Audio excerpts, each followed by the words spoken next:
Muy buenas tardes. Hoy vengo a presentarles el segundo avance de nuestro proyecto, el cual consiste en diseñar un disipador de calor para la generación de energía a partir del calor residual en horno de biomasa por dispositivos termoeléctricos. Nuestro grupo está conformado por Mario Millán, Iván Guerra y mi persona, Jonathan Zúñiga. Bueno, comenzaré por darle las características globales de la celda Peltier, que es la principal herramienta para nuestro proyecto. Primero tenemos la temperatura de operación. Esta temperatura, dependiendo de la celda que utilicemos, la temperatura ambiente, los materiales con los que esté construido la celda, pueden variar el diferencial de temperatura, que puede ser máximo a 75 grados centígrados entre su lado frío y su lado caliente. Dependiendo de la celda que utilicemos, esta puede llegar a tener un intervalo de temperatura de trabajo variable entre menos 40 grados a 350 grados centígrados. Además, cabe resaltar que entre más calor tenga una celda Peltier en su interior moviéndose, esta será menos eficiente, por lo que disipar el calor que genera nuestra celda Peltier es nuestra principal preocupación. Luego tenemos los materiales de construcción. Como es bien sabido, las celdas Peltier están formadas por múltiples bloques de celdas con propiedades semiconductores de varios P y N. Aquí lo podemos ver, varios P y N. Estos son bloques de 1 por 1 por 2 milímetros que son colocados secuencialmente por toda la hilera de su elemento. Este se une por medio de una placa de cobre con una cara fría y una caliente, que sería la superior y la inferior. Esto es cobre y esto es cobre. Estas uniones provocan que la parte superior genere frío y la parte inferior genere calor. Comercialmente, una celda Peltier tiene una medida de 40 por 40 por 3.8 milímetros, siendo este último el espesor. Su peso aproximado es de 28 gramos. Si mantenemos los rangos de temperatura y parámetros dentro de la celda Peltier, puede que nos dure unas 200 horas de vida útil. El exterior de las celdas está fabricado en cerámica con plástico y en el interior tienen dos materiales semiconductores, los cuales pueden ser boro, indio, galio, fósforo, arsénico y antimonio. Por último tenemos la potencia térmica entregada, que dependiendo de la celda que utilicemos, cada celda Peltier tiene sus características, pero por lo general esta potencia térmica ronda entre los 54 a 90 vatios. Bueno, a continuación voy a hablarles un poco sobre algunas celdas Peltier que están en el mercado y que actualmente son las más fáciles de conseguir. Lo primero que notamos es que todas las celdas son iguales en tamaño, lo único que varían son sus características. La primera que tenemos es la celda Peltier 12705, que como podemos ver, estas son sus características. Tiene un voltaje nominal de 12 voltios, una corriente máxima de 5 amperios y una potencia de enfriamiento de 54.7. También tenemos el mismo modelo,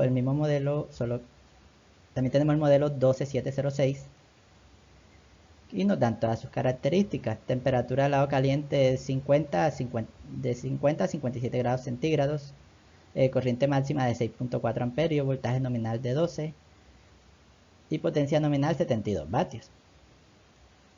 También tendríamos esta, que sería la 12710, y el cual el voltaje nominal es de 12, corriente máxima de 10 amperios, corriente máxima de 10 amperios, potencia máxima de enfriamiento de 89 vatios. Como podemos ver, mientras más van aumentando, se aumenta la corriente eléctrica. Y varias características también, como la potencia de enfriamiento y entre otros.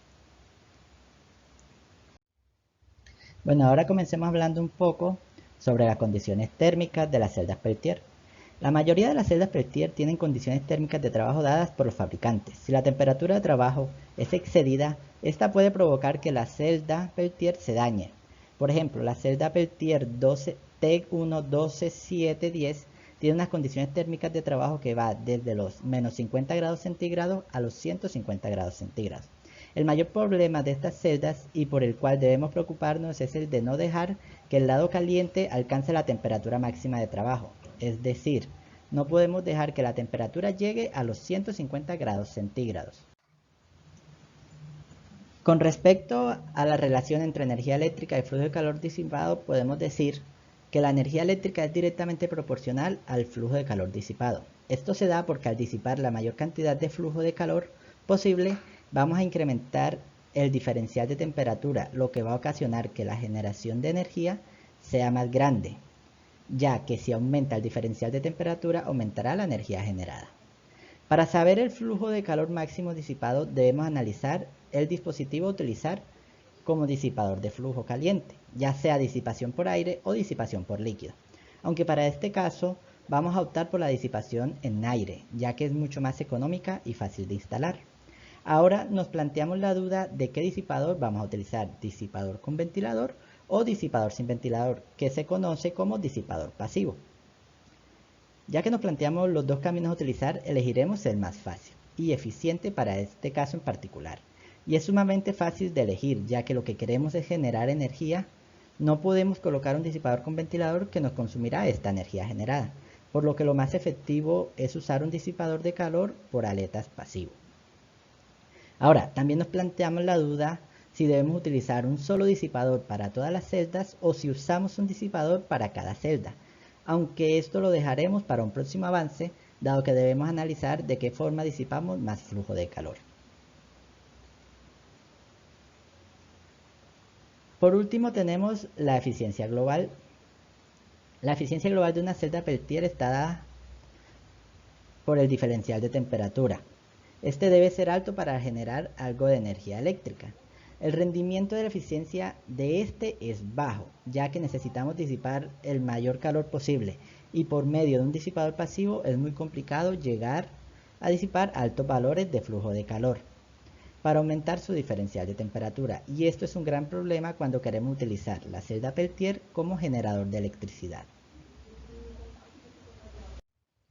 Ahora en esta parte les voy a hablar sobre un estudio realizado en el Parque Tecnológico de Galicia, en España, en el cual se estudió la posibilidad de aprovechar la temperatura de agua fría del río Miño y la temperatura que dan los rayos del sol para generar energía eléctrica. Este estudio se realizó con 5 celdas Peltier TEC 1-12706, cuyas características son las antes mencionadas. Luego se midió la temperatura del río y la de los rayos del sol y dieron de 9 a 12 grados centígrados y de 64 a 68 grados centígrados respectivamente. Y ahora viene lo más interesante de este estudio y es el por qué se los quise compartir. Ellos plantearon la idea de utilizar diferentes configuraciones entre las celdas Peltier. La primera configuración fue una configuración en serie. La siguiente configuración que utilizaron fue una configuración en paralelo y utilizaron dos configuraciones mixtas, que son estas de acá abajo. Esta parte en paralelo con una celda Peltier en serie y esta de acá que vendría siendo una celda Peltier en serie, 3 en paralelo y una en serie.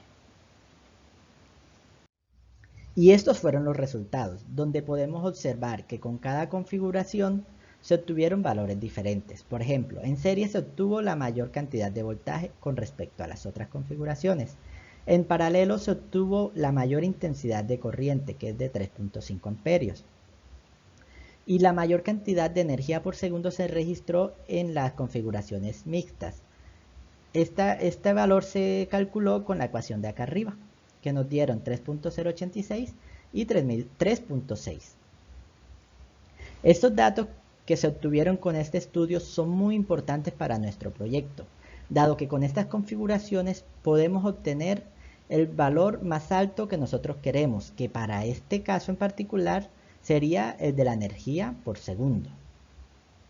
Acá podemos también observar una gráfica de los valores que les arrojó este estudio, donde podemos observar que los vatios, la corriente por segundo, fue más alta en las dos configuraciones mixtas.